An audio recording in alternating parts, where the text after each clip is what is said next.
السلام علیکم ورحمۃ اللہ وبرکاتہ۔ ان الحمد للہ نحمده ونستعینه ونستغفره ونؤمن به ونتوکل علیہ ونعوذ باللہ من شرور انفسنا ومن سیئات اعمالنا من يهده الله فلا مضل له ومن يضلل فلا هادي له واشهد ان لا اله الا الله واشهد ان محمدا عبده ورسوله اما بعد فإن أصدق الحديث كتاب الله وخير الهدي هدي محمد صلى الله عليه وسلم وشر الأمور محدثاتها وكل محدثة بدعة وكل بدعة ضلالة وكل ضلالة في النار۔ أعوذ بالله السميع العليم من الشيطان الرجيم، بسم الله الرحمن الرحيم۔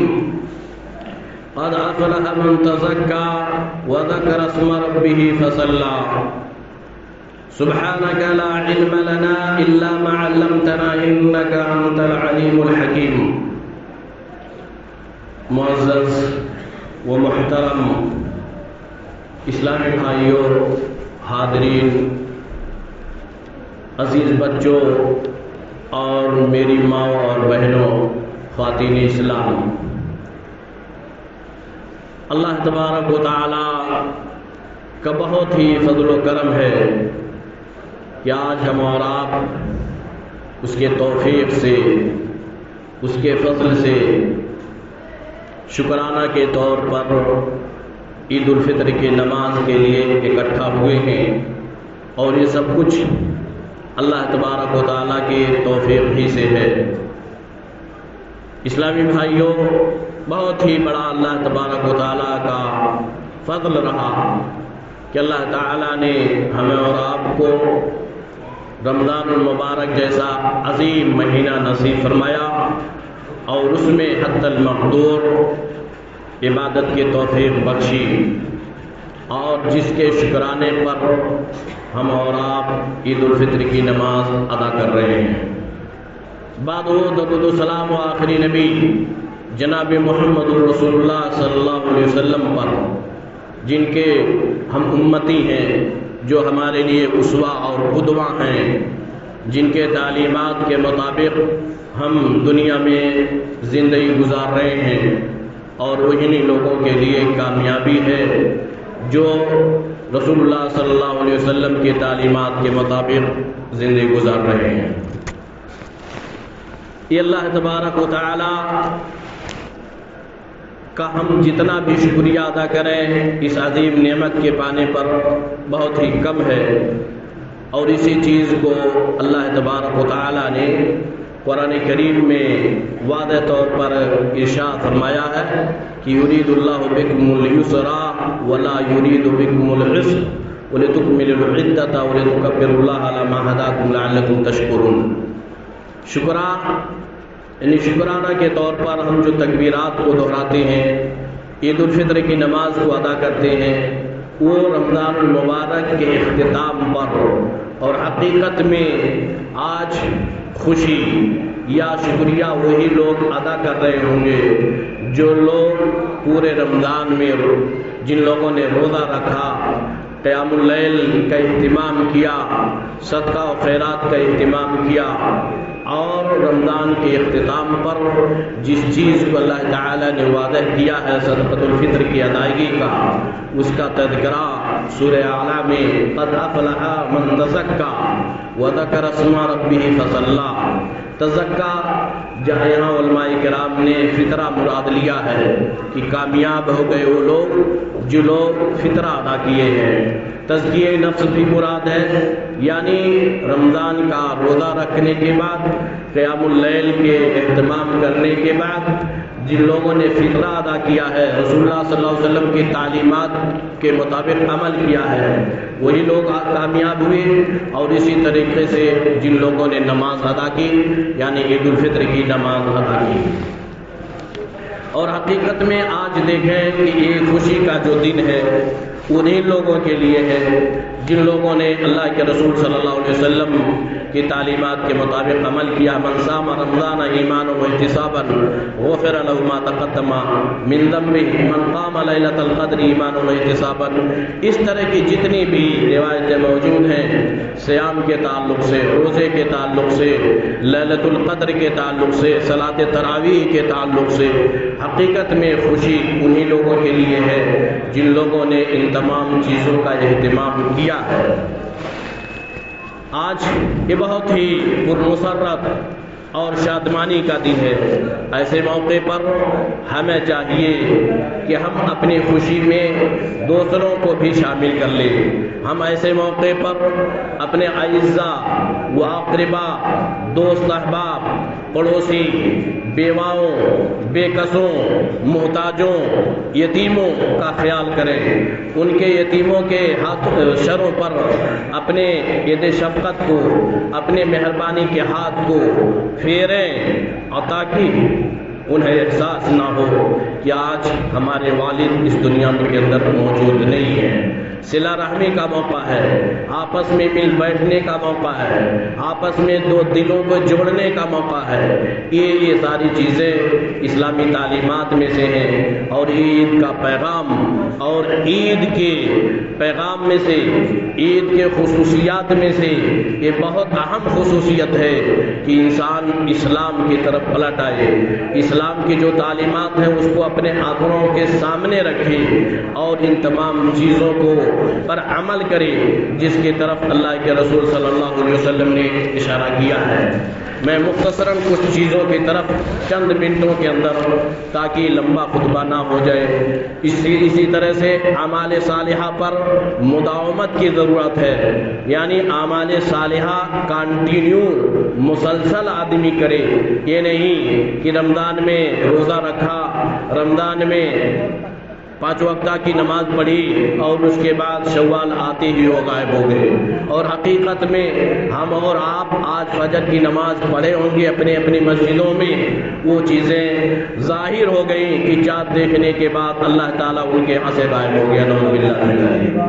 فجر میں وہ لوگ موجود نہیں، فجر میں اتنی تعداد موجود نہیں جو ابھی کل فجر میں موجود تھی. وجہ کی بے پرواہی ہے، ایمان کی کمزوری کی دلیل ہے. یہ اس سے اللہ کے رسول صلی اللہ علیہ وسلم نے منع کیا ہے. اور اللہ کے رسول صلی اللہ علیہ وسلم نے اعمال صالحہ پر، نیک عملوں پر مداومت کرنے کا حکم دیا ہے. یعنی اور وہی عمل سب سے بہتر ہوتا اللہ تعالیٰ کے نزدیک جس پر آدمی مسلسل عمل کرے، گرچہ کم ہی کیوں نہ ہو. آدمی قیام اللیل نہیں کر سکتا، تہجد کی نماز نہیں ادا کر سکتا تو نہ کرے، لیکن جو فرائض ہیں اس کو تو کرنا چاہیے.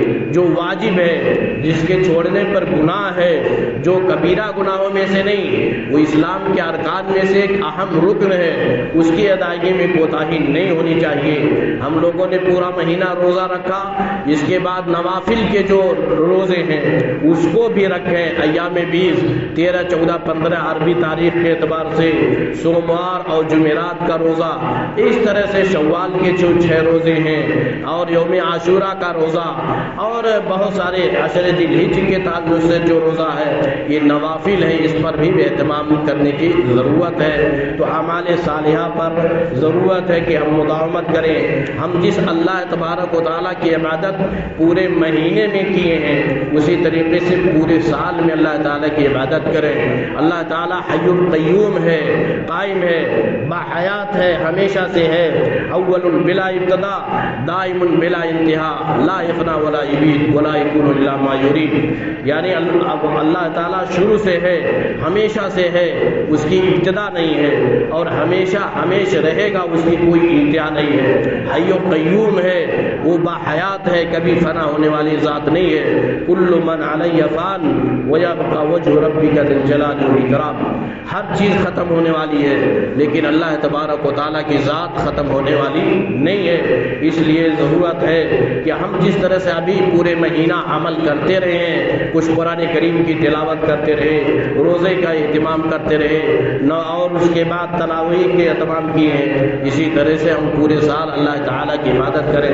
قرآن کریم کی تلاوت کے تعلق سے بہت سارے احباب صرف رمضان میں قرآن کی تلاوت کرتے ہیں، ایسا نہیں ہونا چاہیے، پورے سال قرآن کی تلاوت کریں، اور ایسا نہ ہو کہ ہم اس زمرے میں شامل ہو جائیں جس زمرے کی شکایت اللہ تبارک و تعالیٰ، اللہ کے رسول صلی اللہ علیہ وسلم کل قیامت کے دن اللہ تعالیٰ سے کہیں گے وقال الرسول یا ربی ان قومی اتخذوا هذا القرآن مہجورا۔ یہ انبیاء کرام رسول اکرم صلی اللہ علیہ وسلم اللہ سے شکایت کریں گے کہ الہ العالمین یہ ہماری قوم ہے جس نے قرآن کو یوں ہی چھوڑ رکھا، اس کی تلاوت نہیں کی، اس کے تعلیمات کے مطابق عمل نہیں کیا۔ اسلامی بھائیوں، آج بہت سارے لوگ رمضان میں 1 مرتبہ 2 مرتبہ حسب طاقت قرآن کریم کو پڑھے ہیں، اسی لیے صرف قرآن کریم نہیں آیا ہے کہ اس کو ہم شوقاً اس کو ختم کر لیں کہ ہم نے قرآن کو ختم کر لیا، بلکہ اس کے تعلیمات کے مطابق عمل کرنے کی ضرورت ہے، اور پورے سال قرآن کریم کی تلاوت ہونی چاہیے، یہ نہیں کہ صرف رمضان ہی کے اندر۔ اور اسی طریقے سے اعمال صالحہ میں جد و جہد کریں، کوشش کریں، ہمیشہ کریں، جتنا ہو سکے اس نے محنت کری، اسی میں بھلائی ہے۔ اور اصل جان لیں کہ اسلام کی اصلیت توحید پر منحصر ہے، توحید ہی اصل چیز ہے، اور اللہ تعالیٰ نے تمام انبیاء کرام کو توحید ہی کی طرف، توحید ہی کی دعوت دے کر کے بھیجا۔ وَلَقَدْ بَعَثْنَا فِي كُلِّ أُمَّةٍ رَسُولًا أَنِ اعْبُدُوا اللَّهَ وَاجْتَنِبُوا الطَّاغُوتَ۔ اگر توحید نہیں ہے تو کوئی بھی عمل اللہ تعالیٰ کے ہاں قبول نہیں ہو سکتا۔ ہم لا کے بات طے کر لیں، لیکن اگر شرک کی آمیزش ہے، توحید اور عقیدہ مضبوط نہیں ہے، تو اللہ تعالیٰ کے ہاں کامیابی نہیں۔ اصل کامیابی، اصل جو اسلام ہے وہ توحید ہی ہے۔ میں اس تعلق سے مختصراً یہ کہ آج ہمارے اندر ہم اپنے آپ کو جماعت اہل حدیث کہنے والے اور اپنے آپ کو بہت ہی سچا پکا مومن کہنے والے بھی ہمارے گھروں کے اندر شرکیات موجود ہیں، ہمارے گھروں کے اندر شرک جیسے اعمال موجود ہیں، چاہے ان کا تعلق بچوں سے ہو، عورتوں سے ہو، یا اور کوئی بھی چیز ہو، کوئی بھی پریشانی لاحق ہوئی، کوئی بھی آفت آئی، کوئی بھی کسی بھی طرح سے فوری طور پر اللہ کو چھوڑ کر اوروں کے دروں کا چکر لگانا شروع کر دیتی ہیں۔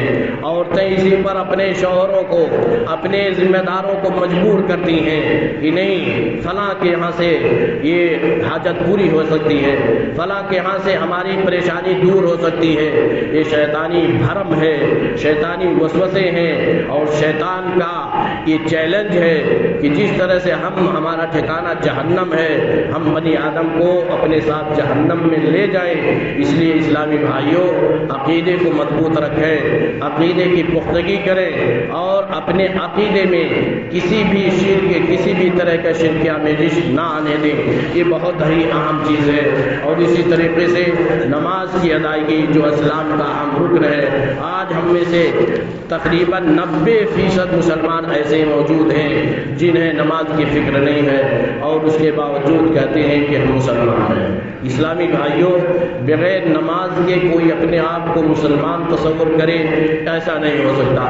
آپ دیکھیں اللہ کے رسول صلی اللہ علیہ وسلم نے جتنے بھی صحابہ کرام کو دعوت و تبلیغ کے لیے بھیجا ہے، تو سب سے پہلا جو ان کا مشن ہوا تھا کرتا، پہلی جو دعوت اور جو پہلا پیغام ان کا ہوتا تھا وہ کلمہ توحید، یعنی توحید کا اقرار کہ لا معبود بحق الا اللہ، اللہ تعالیٰ کے علاوہ کوئی حقیقی معبود ہے ہی نہیں، عبادت ہو تو صرف اللہ تبارک و تعالیٰ کی عبادت ہونی چاہیے، اس کے علاوہ کسی اور کی عبادت نہیں، کیونکہ وہی سب کچھ ہے، روزی رسا وہی ہے، صحت دینے والا، بیمار کرنے والا، روزی کرنے والا، تمام چیزیں اسی کی جانب سے ہیں۔ تو حق بھی بنتا ہے کہ اسی کی عبادت کی جائے، کسی اور کی عبادت نہ کی جائے۔ اور اس کے بعد جس چیز کا حکم دیا جاتا تھا وہ نماز ایک اہم چیز ہے۔ بغیر نماز کے انسان مومن ہو ہی نہیں سکتا، چاہے وہ اپنے آپ کو شمار کرے کہ ہم مومن ہیں یا نہیں ہیں۔ اگر نماز کی ادائیگی ہے تو خیر ہے، ورنہ نہیں۔ آپ منافقین کے حالات کو دیکھیں، رسول اللہ صلی اللہ علیہ وسلم کے دور میں منافقین بھی نماز ادا کرتے تھے، لیکن ان کی صفات میں سے کہ وہ منچاہی نماز پڑھتے تھے، سستی سے نماز پڑھتے تھے، دل میں آیا تو نماز پڑھی، نہیں آیا تو نماز نہیں پڑھی۔ بہرحال منافقین کی صفات میں سے نماز کی کوتاہی، نماز کی سستی، اور اس امر کا یعنی اس سے جائزہ لیں کہ آپ صلی اللہ علیہ وسلم نے عزم مصمم کیا تھا کہ اذان دلواؤں اور کسی کو کہوں کہ وہ نماز پڑھائے، اور میں اپنے علاقے میں، محلے میں، شہر میں گشت لگاؤں، گھوموں کون لوگ نماز سے دور ہیں اور پھر ان کے گھروں کو آگ لگا دوں۔ یہ اللہ کے رسول صلی اللہ علیہ وسلم کا بالکل پختہ ارادہ تھا۔ اس سے نماز کی اہمیت ثابت ہوتی ہے۔ اسلامی بھائیوں، جس طرح سے ہم لوگوں نے رمضان میں روزہ یعنی نماز کا اہتمام کیا ہے، اسی طریقے سے نماز کا اہتمام کریں، اس میں سستی اور نہ کریں۔ تعاون علی البر والتقوی اسی کا طرح کا مسئلہ ہے۔ اسلام کے اہم امور میں سے، اہم ذمہ داریوں میں سے ہے کہ انسان بھلائی میں مدد کرے اور برائی کے اندر وہ مدد نہ کرے۔ جو چیزیں اچھی ہیں، تعاون علی البر والتقوی، جو بہتر راستہ ہے، جو تقوی کا راستہ ہے، خیر کا راستہ ہے، اس میں آدمی تعاون کرے۔ اور تعاون کسی بھی طرح کا، تعاون کا ایک ہی نوعیت، ایک ہی کیفیت نہیں ہے۔ زبانی تعاون، مالی تعاون، سورس فل، یا اس طرح کی جتنی بھی چیزیں ہیں، وہ تعاون اگر اچھا کام ہے تو آپ بڑھ چڑھ کے حصہ لیں، اور اگر غلط کام ہے تو اس سے پیچھے ہٹ جائیں، اس میں آپ دہائی دینے کے لیے تیار نہ ہو جائیں، اور اس کے اندر آپ کسی کا تعاون اور مدد نہ کریں۔ واللہ فی عون العبد ما کان العبد فی عون اخیہ، اللہ کے رسول صلی اللہ علیہ وسلم نے فرمایا کہ اللہ تعالیٰ اس بندے کی مدد میں ہوتا ہے جب تک بندہ کسی دوسرے بھائی کے مدد میں ہوتا ہے۔ اور یہاں مدد تعاون علی البر والتقوی ہے، نہ کہ تعاون علی الاثم والعدوان ہے۔ اور تعاون علی البر والتقوی بہت سارے راستے ہیں۔ صلہ رحمی کا تعلق ہے، مدارس اسلامیہ ہیں، بیوہ اور محتاج ہیں، یا کہیں کوئی اور نوکری چاکری کا مسئلہ ہے، اگر وہ درست ہے، صحیح ہے، تو جو پہنچ والے ہیں، جن کے ہاتھوں میں قلم ہے، جن کے ہاں اور کوئی چیزیں سیاسی پکڑ ہے، ایسے وقت میں وہ تعاون کریں اپنے بھائی کی، تاکہ وہ ہمارا بھائی اپنے قدم کو آگے بڑھا سکے، ہماری قوم مضبوط ہو سکے اور مستحکم ہو سکے، ہم اپنے حقوق کے ادائیگی میں کمی و کوتاہی محسوس نہ کرنے پائیں۔ امر بالمعروف اور نہی عن المنکر کا فریضہ ہے، جو کہ بہت ہی اہم ہے۔ اللہ تبارک و تعالیٰ نے قرآن کریم میں کہا کنتم خیر امۃ اخرجت للناس تعملون بالمعروف وتنہون عن المنکر، تم بہترین جماعت ہو، بہترین امت ہو، اور یہ بہتریت اور یہ اچھائی کب ہوگی؟ جب بھلائی کا حکم دو گے اور برائی سے روکو گے۔ بھلائی کا حکم دینا اور برائی سے روکنا آسان کام نہیں ہے۔ بھلائی کا حکم دینا، برائی سے روکنا یہ آسان کام نہیں ہے، اور اس کے لیے صبر کی ضرورت ہے۔ اور اس چیز کو سورہ عصر میں دیکھیں آپ، اللہ تعالیٰ نے کیا فرمایا؟ والعصر ان الانسان لفی خسر الا الذین آمنوا وعملوا الصالحات وتواصوا بالحق وتواصوا بالصبر۔ صبر علی الاذى اور صبر علی الطاعة، یہ بھی ہے اذى اور تکلیف پر۔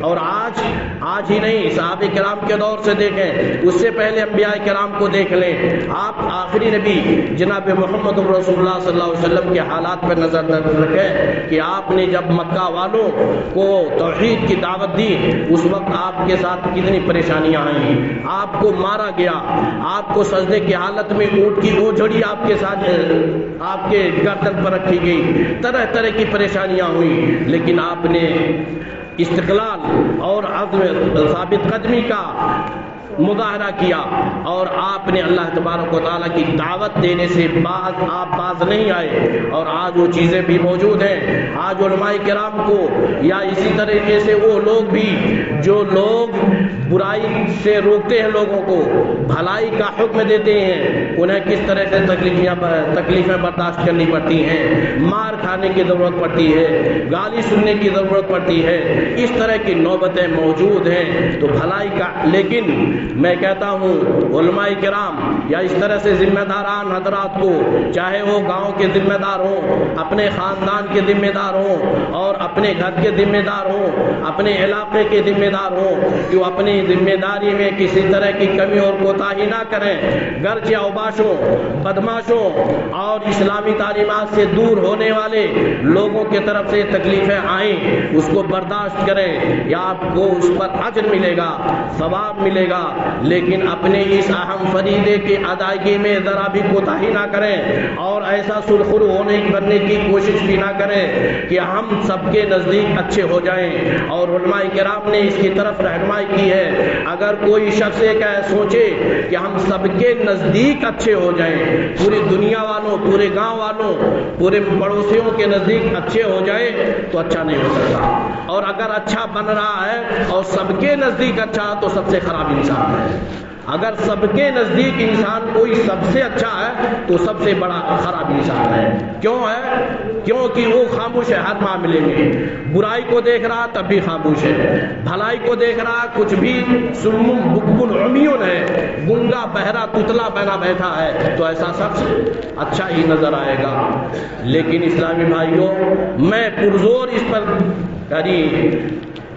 طریقے سے اپیل اور کوشش کرتا ہوں اپنے ذمہ داروں سے، گاؤں کے ذمہ داروں سے، والدین سے، ماؤں سے، بہنوں سے، کہ آپ والد ہیں، آپ والدہ ہیں، اپنے بچوں کی نگرانی کریں، صحیح طریقے سے نگرانی کریں، ان کو اسلام کے دائرے میں رہنے کی کوشش کریں۔ میں مختصراً اس طرح سے کہ آج ماحول اس کہاں جا رہا ہے، آج ہمارا ماحول، یہ بچے جو مراہقہ کی عمر کو پہنچے ہوئے ہیں، یعنی جن کی عمریں 8 سے لے کر کے 20 سال 18 سال تک پہنچی ہیں، ان کا رہن سہن کس طرح سے ہے، ان کا وضاقتہ کہاں ہے، ان کے لباس اور پوشاک کیا ہیں، لباس اور پوشاک، اور اسی طرح سے بال جو ایک الگ طریقے کا جس کو اللہ کے رسول صلی اللہ علیہ وسلم نے حرام قرار دیا ہے، کیا ان بچوں کی کمی ہے؟ ہم یہ کہیں گے یعنی چیلنج کے ساتھ کہ ان بچوں کے سرپرستوں کی کمی حقیقت میں، کیا ان کے سرپرست کی آنکھ یعنی نابینا ہو چکے ہیں؟ کیا انہیں دکھائی نہیں دیتا کہ کیا ہمارے بچے اس طرح سے رہ رہے ہیں، ہمارے بچے گھر میں موجود ہیں یا کہیں اور جگہ موجود ہیں؟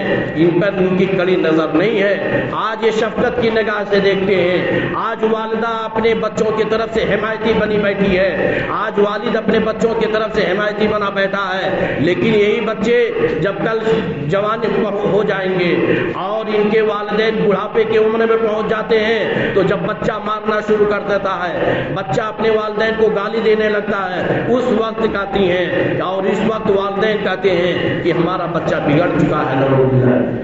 بچے کو اس کے بچپنی کے عالم میں ہی جب اس کی تربیت کی ضرورت ہے اسی وقت تربیت کی کرنی چاہیے، نہ کہ بڑھاپے میں اس کی تربیت ہوگی۔ یہ بہت ہی اہم معاملہ ہے۔ آج ہمارا سماج، مسلمانوں کا سماج کہاں جا رہا ہے؟ مسلمانوں کے اندر اس طرح کی بے حیائیاں، شراب خوری، سود خوری اور بے حیائی، عیاشی، بدماشی، جتنی بھی خرابیاں ہیں وہ خرابیاں آج مسلم سماج کے اندر، مسلم بچوں کے اندر موجود ہیں، اور اگر انہیں ڈانٹا جائے، کسی طرف سے اشارہ کیا جائے، الٹے ان کے یعنی سر پڑ جاتے ہیں۔ یہ اسی طرح کا معاملہ جس طرح اللہ کے رسول صلی اللہ علیہ وسلم نے طائف میں جب آپ گئے تھے دعوت کے لیے، اوباش و بشماتوں نے آپ کو مارا ہے، لیکن کوئی فکر نہیں ہونی چاہیے مارنے کی، گالی کی کوئی فکر نہیں ہونی چاہیے۔ ہمارا معاشرہ اور سماج سدھر جائے، ہمارے بچے سدھر جائیں، ان کا سدھار مستقبل میں ہماری قوم کا سدھار ہے۔ آج قوم کے اندر اتنی بے حیائیاں اور قوم کی بدنامیاں ہو رہی ہیں، آخر کیوں؟ انہی بچوں کی وجہ سے اور انہی اولاد کی وجہ سے کہ مسلم سماج کے اندر ایسے لوگ موجود ہیں، ایسے شرابی موجود ہیں، ایسے کبابی موجود ہیں۔ کیا باپ یا گھر کے ذمہ دار اس چیز کو نہیں دیکھتے ہیں؟ دیکھتے ہیں۔ ضرورت اس بات کی اسلامی بھائیوں، یا ایھا الذین آمنوا قوا انفسکم واہلیکم نارا وقودھا الناس والحجارہ، خود جہنم کی آگ سے بچو اور اپنے آل اولاد کو جہنم کی آگ سے بچاؤ۔ صرف بچ جانا کافی نہیں ہے جب تک کہ ہم اپنے یعنی بچوں کو جہنم کی آگ سے نہ بچائیں۔ اسی طریقے سے میں ان شباب سے اور بچوں اور بچیوں سے جو اس طرح عمر کے ہیں کہ اپنے بڑوں کی قدر کریں، اپنے بڑوں کی عزت کریں۔ ان من اجلال اللہ ان من اجلال اللہ تعالی اکرام ذی الشیبۃ المسلم، اللہ تعالیٰ کی عظمت اور اللہ تعالیٰ کی تعظیم اور توقیر میں سے یہ بھی ہے کہ اپنے بڑوں کی عزت کی جائے، بڑوں کا احترام کیا جائے، اور آج وہ چیز ہمارے سماج سے مفقود ہے۔ 10 سال پہلے آپ جائیں، 20 سال پہلے اگر جائیں تو جو خاندان کا ایک لیڈر ہوا کرتا تھا، جو سماج اور محلے کا ایک بزرگ مانا جاتا تھا، لوگ اس سے کنارہ کشی اختیار کرتے تھے۔ کسی بھی بچے کے اوپر اگر وہ ہاتھ اٹھاتے تھے، آنکھ دکھاتے تھے تو لوگ اس کی حمایت کرتے تھے، بچوں کے اندر اصلاح پیدا ہوتی تھی۔ لیکن آج اگر اس طرح کا معاملہ آ جائے تو پورے لوگ اس کے خلاف ہو جاتے ہیں۔ اس سے سماج سدھرے گا کیا؟ ہمارے بچوں کی اصلاح ہوگی؟ ہرگز نہیں ہو سکتی۔ جو بڑوں کا حق ہے اس بڑوں کو ان کے حق پر رہنے دو، اور بڑوں کو بھی چاہیے کہ اپنا حق استعمال کریں۔ ایسا نہ ہو کہ بدنامی کی وجہ سے اپنا حق استعمال کرنا چھوڑ دیں۔ بالکل اگر سماج کے اندر اصلاح چاہتے ہیں، مسلم معاشرہ بنانا چاہتے ہیں، تو ہر بڑا اپنی عزت کرے اور اپنی عزت کے ساتھ چھوٹوں پہ شفقت اور چھوٹے بڑوں کی عزت کریں۔ یہ اللہ تبارک و تعالیٰ کی تعظیم اور توقیر میں سے ہے۔ اسلامی بھائیوں، میں شباب سے، نوجوانوں سے خصوصاً التماس کروں گا، گزارش کروں گا کہ آپ پڑھ رہے ہیں، چاہے عصری تعلیم پڑھیں یا دینی تعلیم پڑھیں، آپ اپنے بڑوں کی، اپنے والدین کی، اپنے پڑوس میں بڑوں کی قدر کریں۔ ایسا نہ ہو کہ ان کی توقیر اور عزت نہ کریں، ان کی بے عزتی کریں اور ان کو کسی اور ناحیے سے دیکھیں۔ بہرحال، اور ایسے میدان میں خصوصاً والدہ جو ہے اہم کردار ادا کریں۔ اگر والدہ اپنے بچوں کی صحیح تربیت کر رہی ہیں، باپ تو اپنے روزی کے کمانے کے چکر میں ہے، لیکن عورتیں اس میں کوتاہی برتتی ہیں اور اپنے بچوں کے لاڈ و پیار میں اس طرح سے منہمک ہوتی ہیں کہ کوئی انہیں اف تک نہ کہنے پائے، اگرچہ اس کا وہ دادا ہی کیوں نہ ہو۔ آج دادے کی بھی وہ حیثیت، بابا کی وہ حیثیت نہیں ہے ان عورتوں کے نزدیک جو اس سے پہلے ہوا کرتی تھی۔ اگر دادا بھی، بالکل کھول کر کے میں بیان کر دیتا ہوں کہ اگر دادا بھی اپنے پوتے پر، ناتی پر ہاتھ اٹھا دے تو اس کے لیے خیر نہیں ہے۔ وجہ یہ ہے کہ ان ماؤں کے اندر، ان بہوؤں کے اندر، ان خواتین اسلام کے اندر اسلام کی تربیت نہیں ہے۔ یہ قرآن کریم کے تعلیمات کو نہیں سمجھتی، اپنی ذمہ داری کا احساس نہیں کرتی۔ اگر یہ سدھر جائیں، ان کی اصلاح ہو جائے تو پورا سماج سدھر جائے، پورے معاشرے کی اصلاح ہو جائے۔ بہرحال میں ماؤں سے، والدین سے، بہنوں سے، ذمہ داروں سے کوشش کروں گا، التماس کرتا ہوں کہ آپ اس کی طرف خصوصی توجہ دیں، ورنہ معاشرہ کہاں جا رہا ہے ہم اور آپ اس سے یعنی واقف ہیں، غافل نہیں ہیں۔ اور اگر ایسا ہی بڑھتا ماحول رہا تو یہ ادارہ جو ایک اسلامی قلعہ ہے، اسلامی منبع ہے، جہاں سے کتاب و سنت کے ترویج و اشاعت ہو رہی ہے، یہ اچھا اور ٹھوس قدم اٹھانے کو تیار ہے انشاءاللہ العزیز۔ اور اس میں ہم تمام لوگوں سے میں گزارش بھی کروں گا کہ آپ تمام لوگ اس ادارے کا ساتھ دیں اور اس طرح سے معاملہ پیش آتا جائے اور اپنا مستحکم حملہ عمل اور دستور تیار کریں جو تمام لوگوں کے یعنی اس کے اندر رہیں۔ کوئی شرابی گھومے، کوئی زناکار اور عیاشی کرتا ہوا پھرے اور یہ ادارہ خاموش بیٹھا رہے۔ ادارہ کے ذمہ دار ممبران اور تمام لوگ ممبر ہیں اس ادارہ کے، اس کا یہ حق ہے کہ وہ ٹھوس اور مضبوط قدم اٹھائے اور اس کا ہم اور آپ جم کر مضبوطی کے ساتھ یعنی تعاون کریں تاکہ معاشرے کے اندر کوئی بے حیائی عام نہ ہونے پائے۔ برائیاں دو طرح سے ہوتی ہیں، ایک ایسی برائی جس کا اثر خود اس برائی کرنے والے پر پڑتا ہے، اس سے ہمیں لینا دینا نہیں ہے، اس پر بھی سروکار ہے، جیسے حقوق اللہ کا تعلق سے ہے وہ اس کے اوپر ہے، لیکن اس پر بھی کڑی نظر ہونی چاہیے۔ اور ایسی برائی جو پورے سماج کو بدبو میں ڈال دے، جو سماج کو برباد کر دے، اور آج وہ چیز موجود ہے، اور اس برائی کا اثر صرف ایک ہی شخص پر نہیں، پورے سماج پر، پورے دیندار ہوں، بے دیندار ہوں، تمام لوگوں پر، علماء ہوں، جہلا ہوں، عوام ہوں، خواص ہو، اخص الخاص ہوں، تمام لوگوں کے اوپر اس کا اثر پڑتا ہے۔ اور اس چیز سے روکنے کی اشد اور بہت ہی اشد ضرورت ہے۔ اور اللہ کے رسول صلی اللہ علیہ وسلم سے جب کہا گیا تھا کہ یہ سب ساری چیزیں. تو اس وقت آپ نے کہا تھا نماز کے تعلق سے نہیں کہا تھا, اور یہ کہنے کا مطلب نہیں ہے کہ نماز نہ پڑھیں. اس وقت آپ نے کہا تھا اذا ظہر یعنی جب فاحشہ یعنی بدکاریاں عام ہو جائیں گی, زناکاریاں عام ہو جائیں گی, چغل خوریاں, سود خوری, شراب خوری عام ہو جائے گی, اور اس طرح سے بے پردگی عام ہو جائے گی, عورتیں عام سرے عام گھومتی پھریں گی, اس وقت اللہ کا عذاب عام ہوگا. تمام لوگوں کا اس میں, تمام لوگ اس کے اندر اس آڑ میں آ سکتے ہیں. لہذا یہ جو ایسی برائیاں ہیں جس کا اثر پورے سماج پہ آ سکتا ہے, اس پر قدغن لگانے کی, اس پر مضبوطی سے قدم اٹھانے کی اسلامی بھائیوں ضرورت ہے. اسی طریقے سے میں اپنے ماں اور بہنوں سے کہ آپ متقی بنیں, پرہیزگار بنیں, اپنے شوہروں کا حق ادا کریں, اپنے والدین کو والدین سمجھیں اور اپنے شوہر کے والدین کو بھی والدین سمجھیں. آج میڈیا کا زمانہ ہے, بہت سارے قصے کہانیاں اور بہت ساری اس طرح سے تعلیمات یوٹیوب پر, فیس بکوں پر دیکھا جا سکتا ہے کہ لوگوں کے سدھار کے لیے, لوگوں کے ذہنوں کے لیے کس طرح سے چیزیں یعنی پیش کی جاتی ہیں تاکہ اب بھی لوگوں کے ذہن کھل جائیں. وہی اب بیوی, وہی عورت اپنے والد کے لیے جتنا, اپنے والد کی جتنا بھگت کرتی ہے, اپنے میکے سے آنے والوں لوگوں کی جتنی بھگت کرتی ہے, اپنے شوہر کے والد کی یا والدہ کی اتنی نہیں کرتی ہے. وجہ کیا ہے؟ اس کو غیر سمجھتی ہے. اسلامی ماؤں اور بہنوں, خواتین اسلام, یہ آپ کے والدین ہیں اور آپ کے والدین آپ کے شوہر کے والدین ہیں. ہر ایک کی قدر ہونی چاہیے, عزت ہونی چاہیے. آپ اس گھر کے فرد ہیں اور اس گھر کے کو صحیح طریقے سے کنٹرول میں رکھنا یہ آپ کی ذمہ داری ہے. اور اسی طرح کے حجاب شرعی جو پردہ ہے اس پردے کو لازم پکڑیں. آج جو فیشن کا زمانہ ہے اس فیشن کو چھوڑ دیں. آپ ازواج مطہرات بناتے رسول صلی اللہ علیہ وسلم کو آئیڈیل مانیں.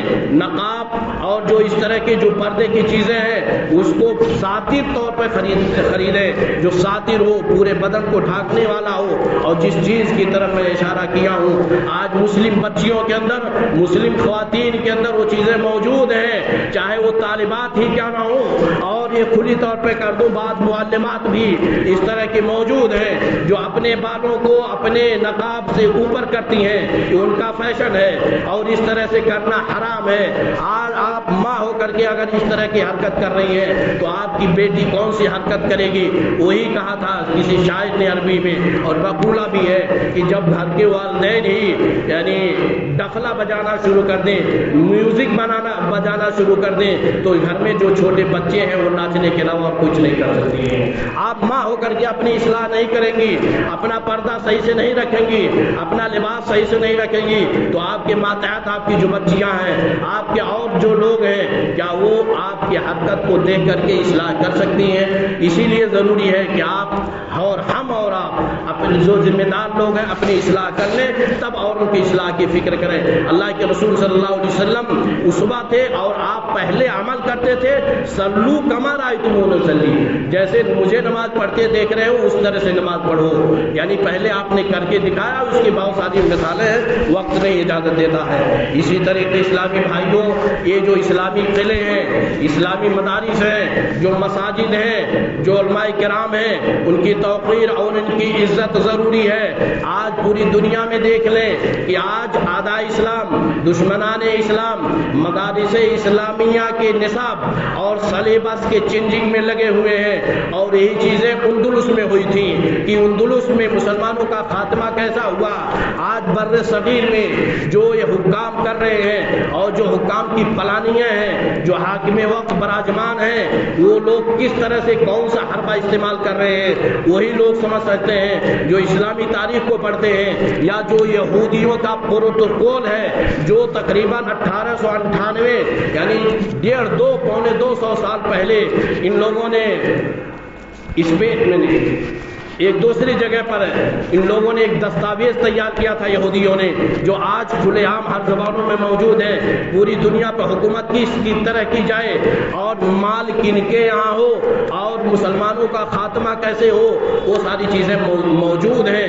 اور اسی طریقے سے آج بر صغیر ہو یا یہودیوں کی لابی ہو، اسی طریقے سے حکام کر رہے ہیں اور مسلمانوں کو نیست و نابود کرنے، مساجد اور مدارس کو ختم کرنے پر لگے ہیں۔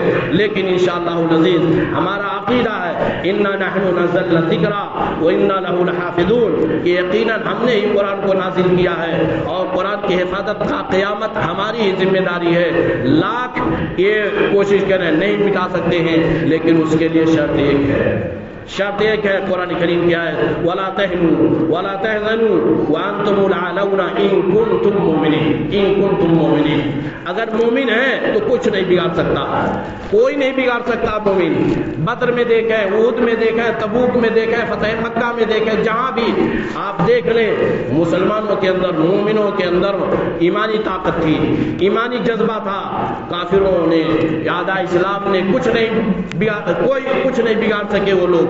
لیکن آج ہم پسپا ہیں، ہماری یعنی پسپائی ہو رہی ہے، ہم ذلت خوری میں جا رہے ہیں، ہم ذلیل و رسوا ہو رہے ہیں ہر جگہ۔ وجہ ایمان کی کمی، ایمان کی کمزوری۔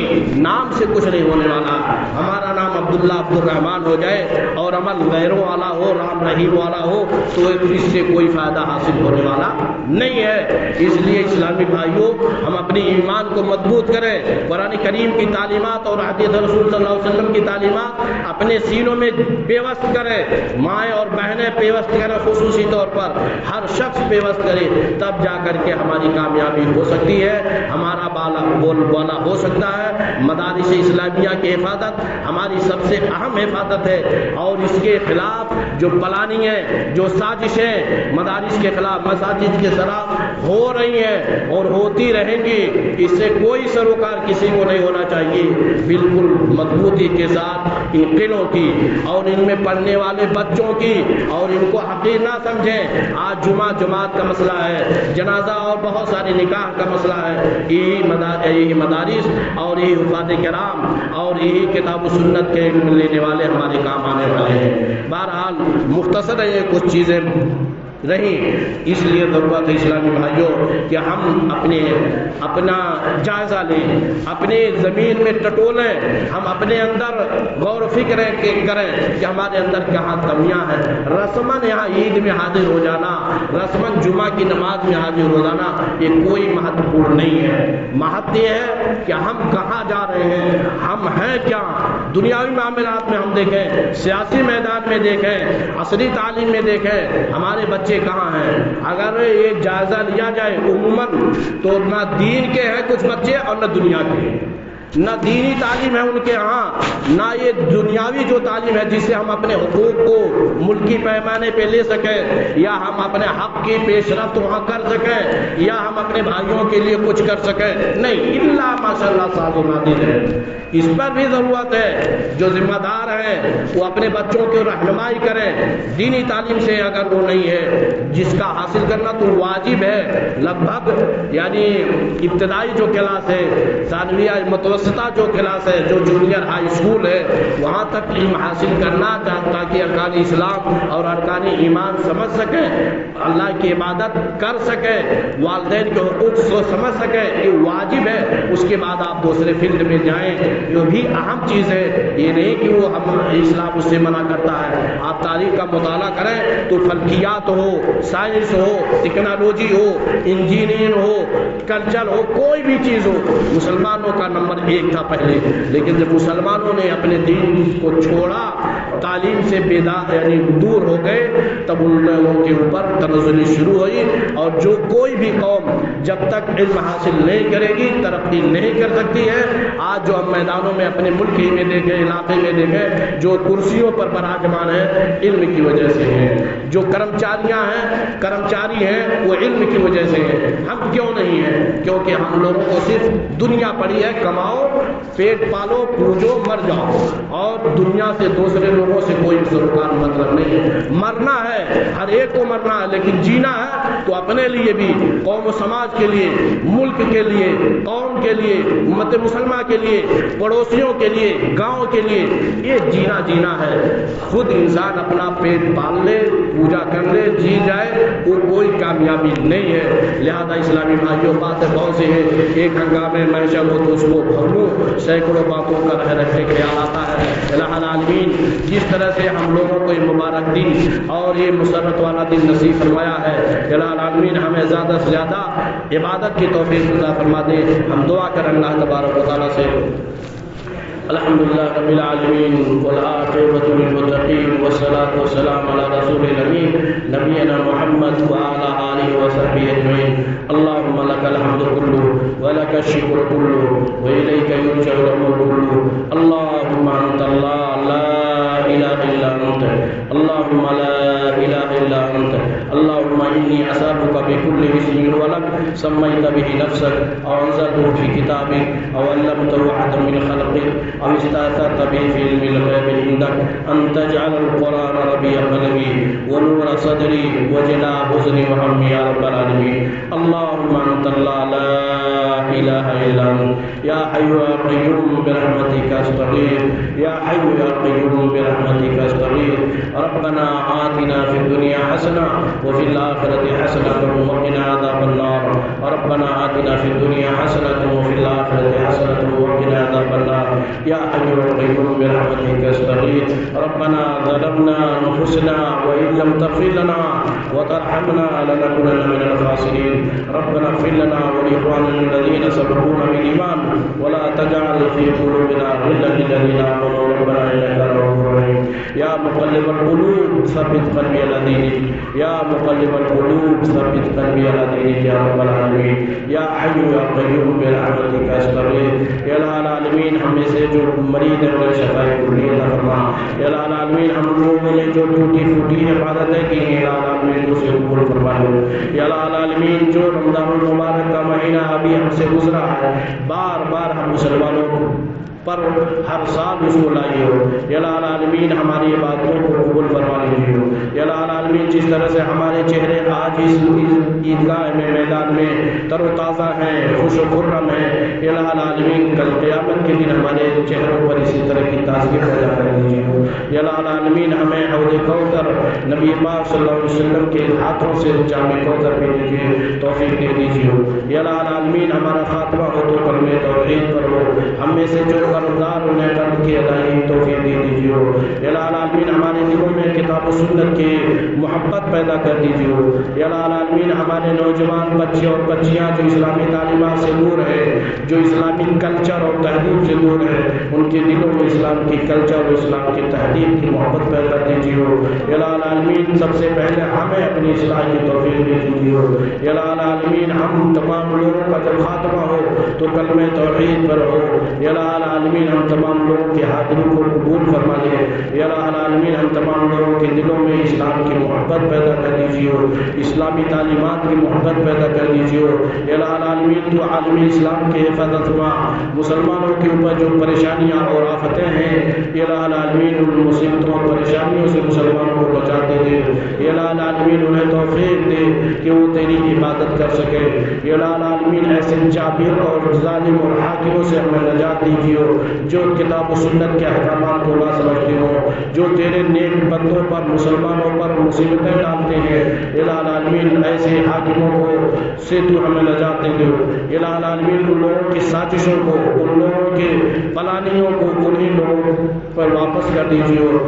عالمی اسلام کی العالمین تو حفاظت فرما، زوار حرمین شریفین کی تو حفاظت فرما، خادم الحرمین کی تو حفاظت فرما، مملکہ عربیہ سعودیہ کی تو حفاظت فرما، جو پوری دنیا کے اندر ایک توحید کا واحد ملک ہے، جو توحید کے علم کو اٹھائے ہوئے ہے. العالمین ہم تمام لوگوں کی حفاظت فرما، ہم تمام لوگوں کی خطاؤں کو معاف فرما دیجیے ہو. ہم جب یہاں سے واپس لوٹے اپنے گھروں کو تو ہم بالکل ایک ماں کے پیٹ سے پیدا ہونے والے بچوں کی طرح سے لوٹے کہ ہمارے اوپر کوئی گناہ نہ ہو.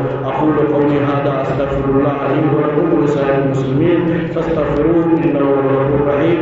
وصلى الله على نبينا محمد وعلى آله وصحبه وسلم تسليما كثيرا.